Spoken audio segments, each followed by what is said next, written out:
Welcome viewer, I am Murugan S. This video tutorial describes Discord how to set a custom status on PC and mobile.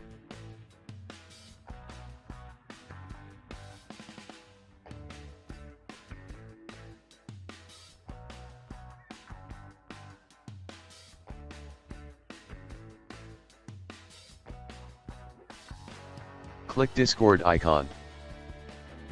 Click Set a custom status. Type any message.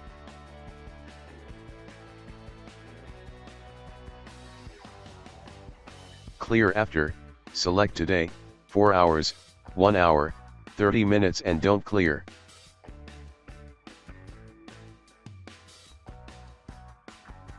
Click Save.